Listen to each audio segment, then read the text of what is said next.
يسألونك عن ذي القرنين قل سأتلو عليكم منه ذكرا إنا مكنا له في الأرض وآتيناه من كل شيء سببا فأتبع سببا حتى إذا بلغ مغرب الشمس وجدها تغرب في عين حمئة ووجد عندها قوما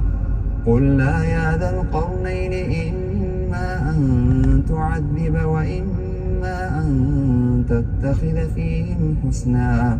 قال أما من ظلم فسوف نعذبه ثم يرد إلى ربه فيعذبه عذابا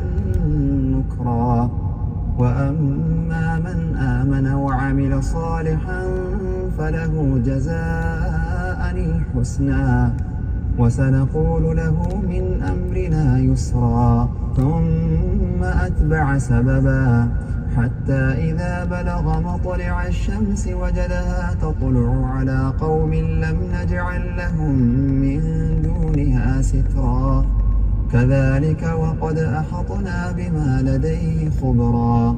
ثم أتبع سببا حتى إذا بلغ بين السدين وجد من دونهما قوما لا يكادون يفقهون قولا قالوا يا ذا القرنين إن يأجوج ومأجوج مفسدون في الأرض فهل نجعل لك خرجا على أن تجعل بيننا وبينهم سدا قال ما مكني فيه ربي خير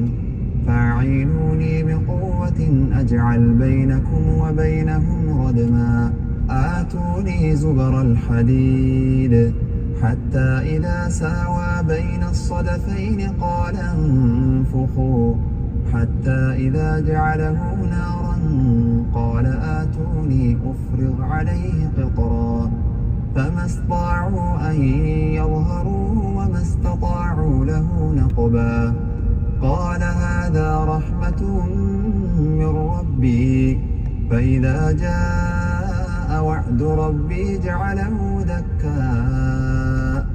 وكان وعد ربي حقا وتركنا بعضهم يومئذ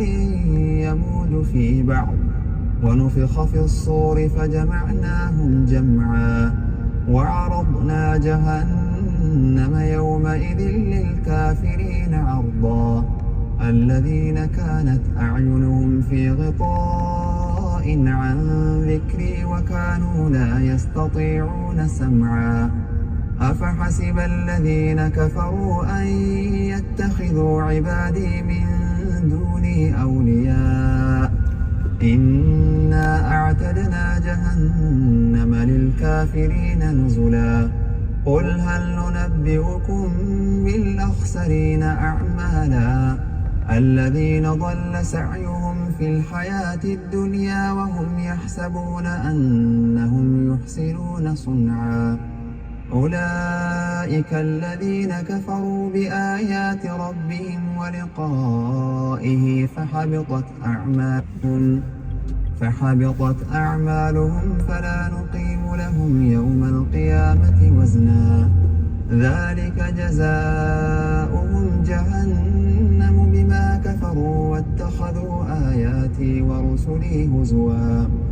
إن الذين آمنوا وعملوا الصالحات كانت لهم جنات الفردوس نزلا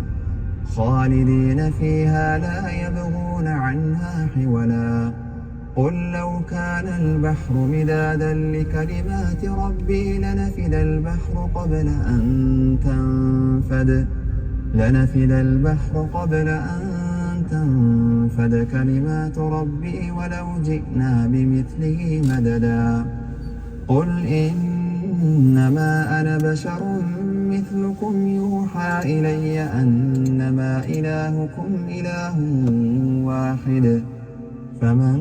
كان يرجو لقاء ربه فليعمل عملا